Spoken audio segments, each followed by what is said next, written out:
Non-stop Vikings talk. It's Purple Daily on Score North and ScoreNorth.com. Purple Daily, presented by Surly Brewing Company. You talk to Tom Brady, you talk to Peyton Manning, you talk to Drew Brees over the years. Those guys will tell you that maybe sometimes the best result that comes from a play is checking the football down. Maybe the best result is throwing the ball away, not taking a sack in the red zone. But all those situations, more so than just who's open, when they're open, all those situations play into the best quarterbacks in this league. That's processing, and they do it really well each and every snap. And that's what we'll start working with Kirk on here in a couple weeks from day one. I know he's excited about it. You know whose ears perked up hearing that? C.J. Ham, boys. Oh, yeah. C.J. Ham. I don't even know if is he even under contract anymore? Is he a free agent? I think he is. He's in there somewhere. They don't really use a fullback, but... Well, they will if they're already planning for checkdowns, they will.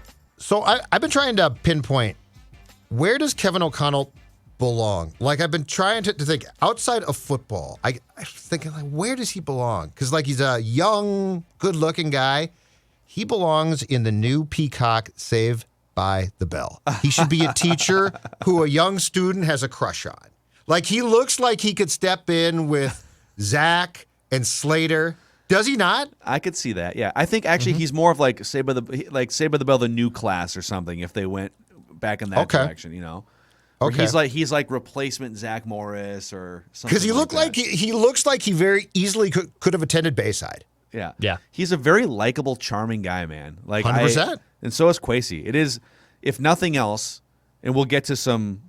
We're gonna get 4-question Friday here. We'll get to the Caesars over/under win totals here. But if nothing else, these guys are just. I enjoy listening to them speak and talk about football, and I enjoy listening to them talk about team building. It's very pleasant. It doesn't feel like two old football battering rams, bashing heads against each other like Spielman and Zimmer. So. Anyhow, this is Purple Daily Vikings Entertainment. We just want the Vikings to win a Super Bowl before we die. And it's presented in part by Surly Brewing Company and TCL, one of the world's best-selling consumer electronics brands. They have a new lineup of award-winning TVs delivering the most entertainment with stunning resolution, all at an affordable cost. Enjoy more of the things you love with TCL. All right, let's fire this up. A little 4-question Friday for you guys. Question number 1. You like that? You like that? Caesars has come out with their first batch of post-free agency over/under win totals. We'll get to some of the other teams, but they've got the Vikings, you guessed it, at 8.5. What do you think of that number? I think it's incredibly fair. I think it might be slightly high, but it's probably right. I think when you asked me to guess this on yesterday's Purple Daily on Thursday, I guessed 7. So it's about right. It's very, very safe. But, I mean, this team is probably, because I'm in complete agreement with what you've said previously, Phil. This team does not strike me as a train wreck. If it completely train wrecks, I will be surprised. If they win 11 games, I'll be surprised. So I think that as is usually the case, Vegas is right, and that this is probably a very safe, accurate, and in some ways underwhelming prediction. But, yeah, I think it's fair. Yeah, I think 8.5 is dead on. If it was 7.5, I think a lot of people would be hammering the over. Mm-hmm. So I think it should be about fair. I don't know. It's exactly where it should be. Like, it's a tough time just as like we're having an impromptu purple props here of where I would fall. I would like to take the over, and the fan in me over these last 2 years, I don't have a lot of faith that would hit. It's the perfect Kirk number. 8.5. It is. It's just perfect. I mean, he is a gravitational he should be 8.5 to 500. I mean, he's exact. His teams are exactly 500. His number 8.5. Phil. You're never going to see Kirky Boy at the bottom. A Kirk Cousins-led team is not going to be the Jets at 5.5, the Texans at 4.5, right? Yep. So what I would say is, if you think the Vikings, with a new coaching staff and a new culture, which we'll get to a question about that too later in the show here. If you think they will be that much better than the 8 wins they won last year because Mike Zimmer is gone, then you should take your money, run to Las Vegas or whatever outlet you can find, and it's not legal in Minnesota yet, hopefully at some point, and you should hammer the over, right? This is a great chance to put your money where your mouth is. I am not comfortable doing that yet with this team. I need to see what the draft looks like. this feels like an accurate number. They were an 8-win team last year. Maybe with coaching and Daniil Hunter coming back, but you also can't assume full health across the board. So this makes sense. By the way, the other teams at 8.5 are the Eagles, the Raiders, the Patriots, and the Dolphins. So all teams that you would expect to sort of be grinding for a wild card playoff spot. If a couple things go right, maybe they're a tick higher. The 9.5 win teams that are a level above you. Well, actually, the Cardinals are at 9, and then you got the Colts at 9.5, Titans at 9.5, Ravens, Bengals, and Browns also at 9.5, a level above the Vikings. So anytime I see this, like, we can sit here and obviously, like, Vikings fans going to be a little bit more optimistic and that's insulting, right? 8.5, but that's the beauty. Like, you can put your money where your mouth is and rake on it. I looked at the Wolves over under before the season and thought 34.5. Are you joking? Over. Hammer the over, and Hammer. we happen to be right. They're going 10 And wins. so over you bet how much on that? I didn't actually, but in theory, Yeah. if I was in a place to make that bet, I would have. So let's get to the second question here on 4-Question Friday, which is, You like that?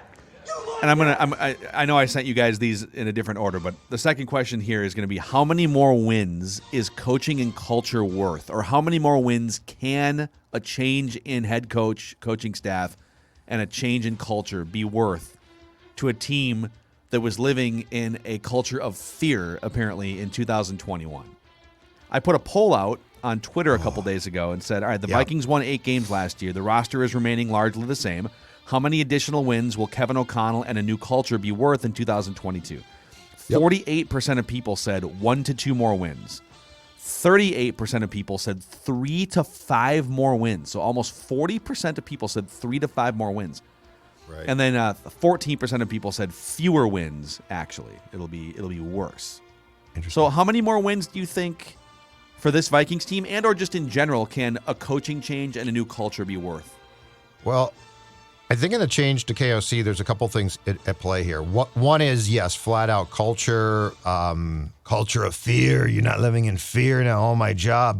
But of course, when the coach was here, I didn't say a word about it. But once he got out the door, I was just talking like I had diarrhea of the mouth. You're afraid. I was afraid. So anyway, I would say that is probably worth a win. Probably, when you keep the roster almost exactly intact. Okay. Now, here's where it gets to be a little bit more, I think, of a dicey conversation, and it probably takes an interesting turn. If Kevin O'Connell can puppeteer Kirk to the point that we've been talking about, like there are some who think that he is going to be a different quarterback productivity-wise, not just statistically, but as far as wins go, as far as leadership goes. With Mike gone, well, that's worth a couple of wins. Like if Kirk is just emboldened and that Cleveland game, bang, bang, bang, man, he is scoring points, and now you're up by 21, and it never is close. But just to answer your question about just the culture, so not taking into the Kirk thing of can Kevin O'Connell change him, I'd say it's worth a win. Yeah, it depends, because also, like, what was the situation before? Like, so many buffoon head coaches get jobs, right? Like Matt Rule's clearly a buffoon. God, I love that word. Yeah, it is a great word. Great word. I think you have to look at Proud of you right what is the coach inheriting, and the Vikings were on the cusp of potentially being like 11, 12 win team last year if all these breaks would have happened. But guess what? Right. That's not how football really works. So. Right. If you look at it in that retrospect, that they're living in fear and there was this animosity in the locker room, okay, then Kevin O'Connell's probably worth like a win or a win and a half. But then there's also the buffoons that inherit just bad teams who are just morons that are going to shipwreck things, and it's not worth any wins. It's negative wins. So we hope he's not a buffoon, but we don't really know yet. Like, we don't who know. knows? He could be. When's the last time a Minnesota team hired a coach and you thought, oh, this guy's a buffoon, or this gal's a buffoon? I mean, even Tom Thibodeau, Judd and I celebrated that for like a month. You know, there's a picture of Judd and I like, smiling with Tom Thibodeau. This is going to be great. A year later, it's just when did we catch on to disaster. Brewster? Tim Brewster's act. Dude, I was drinking the Brewster Kool-Aid at that press conference. I was also like 22 years old, so I still don't know anything, but what did I know then? He's probably the closest, right? Yeah, because I think we all thought, because his first press conference was so bad, that Childress was going to be a complete disaster, but he wasn't. No. Like, it got bad, but I mean, hell, he took him to the conference championship game in 2009.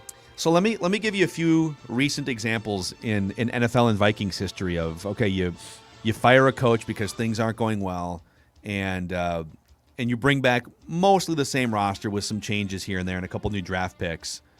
When Mike Zimmer took over for Leslie Frazier, and Leslie was a great human being, he just was not. He wasn't really it as a coach. He also had Christian Ponder as his quarterback, so credit to Leslie. They did go 10-6 and went to the playoffs one year with Christian Ponder as his quarterback. But Mike Zimmer in that first year was worth a win and a half. The Vikings went 5-10-1 with Leslie Frazier in 2013. Fired him. Mike Zimmer comes in. We're going to come in. We're going to tighten the ship. We're going to be defensive focused. We're going to be a little more hard nosed. And they grinded a win and a half because they had the tie game in 13 to get to 7-9. I think the two most interesting examples, if you're looking for like, what's the best possible case scenario here? Let's look at Jim Harbaugh taking over for Mike Singletary and Jim Tom Sula in 2010. So Tom Sula was the interim after Singletary got fired. So that 49ers team with Alex Smith as the starting quarterback in 2010 went 6-10. Okay, Same starting quarterback. Mostly the same roster. I'm sure there were a couple tweaks, free agency here and there, draft picks, obviously, but they go from 6 wins to 13 wins and a trip to the NFC Conference Championship game in 2011. And they sustained. They won 11 games the year after that, and then 12 games. They went to another Super Bowl, or another conference championship game. Sure. So Harbaugh's a great example of let's go from incompetent Mike Singletary to weird but fully competent Jim Harbaugh, 7-win difference. Okay. Another one. Sean McVay took over for antiquated, crusty Jeff Fisher in 2017 with the Rams. This is actually a really interesting parallel because Jeff Fisher in he was the Rams coach for 5 years, and they were basically a 7-win team every year. They were 7-7. 6-10-7. They train wrecked to 4-12 in 2016, and he got fired. Sean McVay takes over with rookie quarterback Jared Goff on training wheels, and they go from 4 wins to 11 in a trip to the playoffs. They go from 224 points to more than doubling their offensive point total with largely the same roster. So again, Jim Harbaugh and Sean McVay are two of the best NFL coaches we've seen in 20 years in this league. So I hate to just say, well, Kevin O'Connell, pressure's on, buddy. You gotta be Sean McVay right away. But it can be done. You can take would I be completely floored if they took this same collection that was out on Mike Zimmer and brought them from 8 wins to 13? I've seen more shocking things. Am I going to go bet $1,000 on it in Caesars Sportsbook? I don't know. Yeah, I want to see the draft first. Yeah, exactly. It's too much hope. Well, what do you think about the McVay, Harbaugh, Zimmer comparisons of like, hey, this got stale, we fired someone, bring someone in, fresh outlook. So McVay is from that whole class of McVay, LaFleur, Zach Taylor, now O'Connell. McVay is the Harvard student, like he's the best.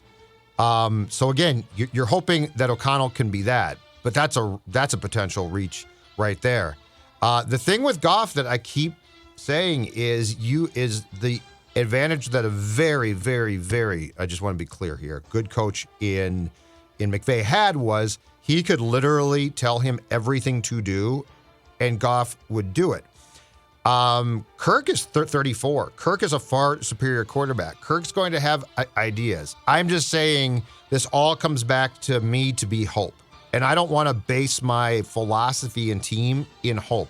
I want to base it in the reality of what we have to do to get good, which is my frustration here, which is, hey, it could happen. Yeah, it could. The Vikings could win the Super Bowl. Sure, they could. Do I think that they are positioning themselves correctly to do so? Absolutely not. And I do, in O'Connell's defense, I'll continue to come back to this. I abhor the idea that he's going to step on the field at TCO for the first day of training camp in July and immediately have this enormous pressure of, well, now's the time. Like, how's that a good thought process? So I just find a lot of flaws here. He doesn't seem to mind. he doesn't seem to be What's like he gonna say? He got the chance. in Like over he his wants head the with chance. the pressure. He also just came from a Super Bowl. He didn't feel like head coaching pressure, but he was the offensive coordinator for a team that aspired to win the Super Bowl. So it's not like he hasn't felt some pressure. He wasn't. Well, sure, but I mean, and I'm sure he did a great job. He wasn't calling plays too. Yeah, like he's got a lot McVay on his plate. McVay had the whole thing. So if Kevin O'Connell if he's that guy, that's awesome. That's great. But that's among the most elite of the coaches in the game day. Yep. And you're hiring O'Connell in part because you hope that he can be 80% of what Sean McVay is. You like that? Let's just say quickly, the last coach that this team hired from a very successful offensive team who was an OC who didn't call plays was Brad Childress. And the Vikings went to an NFC Championship game with Brad Childress. And eventually, if this team makes that, I won't be shocked. Brad if they Childress, have one of the most success underrated head coaches they in expect- NFL history. As Longwell told us, where he was really good was personnel. Brad deserves credit, man. He built those lines. I give him credit for that. Kick-ass offense, personally. Yeah, he focused on let's get Hutch in here. That before? Hutch came in with Childress. Hutch was him. Right? Yeah. He brought Hutch in. That was a great move. Burke, Hutch. Funny how that was a guard. McKinney. You like that? You like that? Now, if you're looking to bring in an all-pro beer, what are you going to bring in? Let's see. You know what? Let's talk about an all-pro beer. Let's discuss an all-pro beer's offensive line. So we're talking about it's Friday. You're heading to the liquor store and you're saying to yourself, Love liquor store Friday. Oh yeah. Declan is at the liquor store mentally right now. And do you know what he's looking at Every right day. now? Let me paint a picture, much like Vin Scully would. He is looking at the first Surly Variety Pack of 2022 because that, like an offensive line, exudes greatness. The Furious, the Havoc Machine, the Ghost Empire Dark Lager, the hyper-modern Idaho 7 IPA. Make no mistake, the Furious is the center. It calls the plays. It controls the line. The hyper-modern Idaho 7 IPA, that's your left tackle. That's protecting the blind side of the quarterback and doing it exceptionally well. And when you buy this first Surly Variety Pack of 2022 and you begin to drink them tonight, and thanks Score North and Judd, you know what I want you folks to do? I want you to pull out your camera and Show us your cans. cans. That's right. at Jay Zolgad on Twitter, at Score North. We always appreciate it. This is the offensive line that you need. Yes. Now make sure that you space out your experience with Surly for when you go riding. We're not, drink and drive around here. But if you do like to ride, especially with baseball season, summer up on the horizon here, Dennis Kirk has been a partner of ours from the very start on Score North for 3 years. If you are a motorcycle guy or gal, they've got what you need: parts, accessories, apparel. Check them out. Give them a look. DennisKirk.com. Over 160,000 parts and accessories in stock. And they ship today if you order by 8 p.m. Ride more, wait less at DennisKirk.com. Okay, so question number 3 here. You like that? All right, I'm going to give you guys, I guess I could have popped this on the screen, but no, I didn't think about that before the show. So I'm going to give you guys, I'm just going to go through the list of NFL over-unders from Caesars here. And you stop me when I get to one.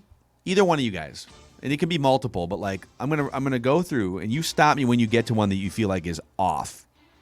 Even though they don't build those casinos in Las Vegas by being off very often, but you just tell me when something smells fishy, okay? So Buffalo, Green Bay, Tampa Bay, 11.5, 11.5, 11.5. Those are your top over/under win totals. I'm not stopping you. I think a lot of fans would say Green Bay. They just lost Devontae Adams. They just lost ZA'DARIUS Smith. Yeah. Yeah, is Adams worth? So they won 13. Now they're coming down, let's say, to 11. Also when Devontae Adams is out, they still move the ball. I think they still. Yeah. That's the thing. They will have to find some other weapons. They aren't as good, but are they all of a sudden a 7-win team? No. They're probably going to win 11 games. No. Kansas City, 10.5. Dallas, 10.5. I'm going to stop that one, actually. Yeah, I don't know. Dallas has lost some pieces. They're bringing back Mike McCarthy again with this whole Sean Payton thing. I think I'm actually hitting the under here on Dallas at 10. We just talked about coaching having a positive impact. I think Mike McCarthy has a potentially negative impact, and is still keeping the seat warm for my guy Kellen Moore, which I still He will might not be. die off of. He actually might be. Just because he's not coming to the Vikings, I will still not be neglecting my Kellen Moore stand. Rams 10.5. That feels a little low. I think we're looking. Oh, they lost a couple players. They also added Allen Robinson, taking him out of Bears purgatory. And Bobby They Wagner. just added Bobby Bobby. Wagner. Yeah. But This again, might you have know come out before the Wagner signing. So maybe And you know notch what? him up That's a half tick. still pretty close. Yeah. The Chargers at 10. The Broncos at 10. See, the Broncos feel like they're better than a 10-win team. They also play in an impossible division, so they're Right. Yeah, taking that it's- into an account. Right, 10's So, probably so fair. they're projecting that there'll be 3 10-win teams in the West. And the That's Chiefs. Wow. Yeah. And Vegas may be the best 8.5 win in the NFL with the weapons they Yeah. have. Okay, San Francisco 10. Cincinnati 9.5. Cleveland 9.5. We already went through some of these. Cincinnati worries me a little 99. bit. Oh, okay. I feel you like think regression's Cincinnati- coming? I think that's a really hard division. So the Ravens are 9.5. I'm hitting the over on the Ravens. The Ravens were one of the unluckiest injury teams in the league in the last 10 years last year. Is Deshaun Watson going to be suspended? Yeah. Because Tyrod Taylor in Cleveland, if he's going to have to start a decent amount of games, I'm putting Cleveland on the under of that figure. Yeah. Yeah. Tennessee 9.5. Indianapolis 9.5. I like Indy with Matt Ryan. Indy's a good roster that just needs an adult at quarterback. I guess. I mean, that's not that high. No, it's not. So I think that's fair. Arizona 9. They were so good. They won like 9 games in the first 2.5 months last year. But now it's weird Kyler between happy? Kingsbury. They melt down And every is year. at Kyler the end. happy? I think. I don't know.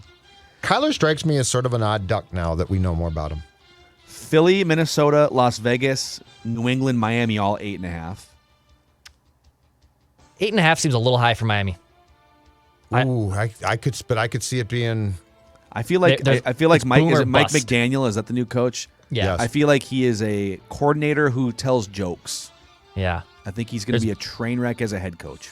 They've got the personnel, but the quarterback scares Right. me too. Big Like is boom. Tua. Big boom and bust potential with Miami. I could see Philadelphia taking a step backwards too. Yeah. I don't like they got a nice little jolt, but I'm not sure that Sirianni's a long-term guy, and I don't know that they like. Is Hurts good? I don't know. Not really. Seems to be sort of hit and miss. Yeah. That's a tough town. If you get off to a bad start, I could see them falling short. Okay, Washington, New Orleans, Pittsburgh, all at 7.5. Yeah. That sounds about right. I actually think Pittsburgh is going to be better with Mitch Trubisky because Big Ben was so bad and immobile. Remember, Trubisky was part of like a 12-win Bears team one year. If you can just kind of use his legs a little bit, roll him out, he's going to be better than Ben Roethlisberger. Was But he's still Mitch Trubisky submarined by the Bears, or did he help submarine the Bears? I guess we'll find out this year, right? I mean, that went so sideways in Chicago so quickly after Nagy's good first year Yeah. that it was really hard to figure out how much it was coaching. Giants at 7, Bears, Lions, Jags, all at 6.5. That's probably high for the Bears. The Bears want to be bad. The Giants are 7. Yeah, that might be high. That's high. Yeah. I'm hitting the And I over like on the Danny Jags. Dimes. Give me the over on 6.5 for the Jags. Okay. This is I the can year see it. Trevor Lawrence. Doug Peterson, figures it out. Trevor Lawrence. Yeah, I can see that. Yeah. They've made some nice moves there. Yep. And then Carolina, Seattle, both at 6. Yeah. Jets, Falcons at 5.5, and the Texans at 4.5. Give me the over on the Texans. Give me the over on that 4.5. Lovey? Go hit it. Yeah. Have Go ahead. fun Yeah. 4.5. Have The fun, 17-game schedule. They're at 4.5. with Lovey. It's amazing. All right, final question for you guys here on this You like 4-question Friday. You like It's that? sort of random question of the week. I saw this from an account on Twitter, Cursed Hive, yesterday. What TV show cancellation or show ending Oh, I read Turn- these responses. turned you into the cold, heartless monster you are today? So what TV what do you- show cancellation show or show that got ending canceled? devastated you the most? Did you love? Devastated. Yeah. And then it was gone. Like, I don't know. I don't really have like a like You weren't I'm Like a sad to Netflix watch show that that didn't TV come show? back? Like, is it the, no? Hold on. Is it the fact like that TV show is no longer there? Like the finale sucked so. Like I'm just No. confused on the wording. No, just like No. you just like you missed the show and it's gone and you just feel like there's an empty part A of show your that soul. you loved And the day that you saw the news that said show had been axed, you said, damn, I love that show. I can't believe it's done. I mean, I love The Office, but that ran its course 2 more seasons than it should have. Yeah. This is the I problem. don't know if I have one. Wow. I'll tell you, pretty much every 90s sitcom, I'm like, I need 10 more seasons of Family Matters, of Full House. Full House, they gave it to us on Netflix. But, like, I need to see Steve Urkel as an adult. I need to see if Topanga and what's his name are still together. I love it. This show got off the rails after a really good first season that I really liked. I loved Newsroom with Jeff Daniels. Okay. That was a great show.